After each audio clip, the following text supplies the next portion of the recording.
voilà, un acte d'habiter n'accompagne pas instantanément le bloc par un règlement. Oui, je vois. Trottoir du Ah oui, j'ai vu. lycée. Je m'appelle Sénamé, je suis architecte et anthropologue de formation et très heureux d'être là aujourd'hui à l'invitation du plus petit cirque du monde et de Patrick Bouchard. Alors du coup, c'est vrai que recevoir un architecte togolais qui construit au Togo, et nous, à Bagneux, on tente de construire autrement, peut-être que c'est Sénamé qui pourrait nous conseiller plutôt que nous de le conseiller. Alors l'immeuble que tu vois en miroir, là, qui brille, ça c'est un bâtiment qu'on appelle donc le bâtiment Y.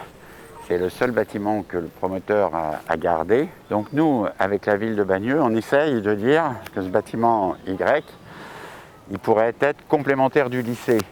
Ça pourrait être un lieu, tu vois, y compris pour y mettre des laboratoires, peut-être des activités de l'économie sociale et solidaire. Il pourrait être en fin de compte au cœur de ce quartier un peu gentrifié. Il devrait être le cœur d'une nouvelle économie ou d'une nouvelle façon d'enseigner, ou complémentaire du lycée pour peut-être des formations qui ne peuvent pas avoir lieu dans le lycée.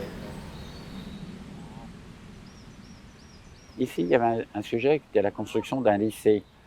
Et donc, comme toujours, lycée, on voit tout de suite le modèle.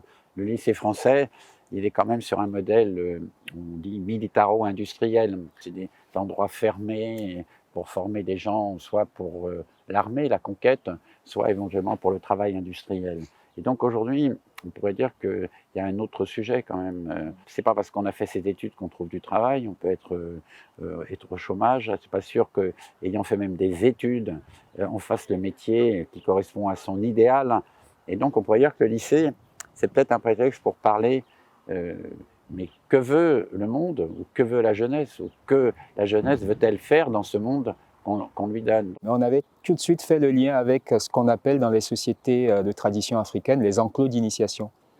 Et les enclos d'initiation, c'est un peu les écoles dans les villages, c'est les lieux où vous regroupez les jeunes d'un même âge et vous les initiez, vous leur transmettez le savoir, mais vous en profitez surtout pour faire un moment de cohésion et développer de la solidarité sur une classe d'âge. Et l'enclos, chez certaines populations, lui-même se créait, se fabriquait pour l'occasion et puis était démonté quand l'initiation était réalisée. Donc c'est un enclos, pour reprendre le terme de Sénamé, c'est un enclos qui n'est pas construit, et peut-être parce qu'il n'est pas construit, il est ouvert à la discussion. Mais c'est peut-être déjà un lycée, parce qu'aller sur un terrain et discuter entre nous du monde dans lequel on rentre, c'est une forme d'école. Il n'y a pas d'enfants, mais on pourrait dire que sa venue est le signe que c'est déjà un lieu d'échange.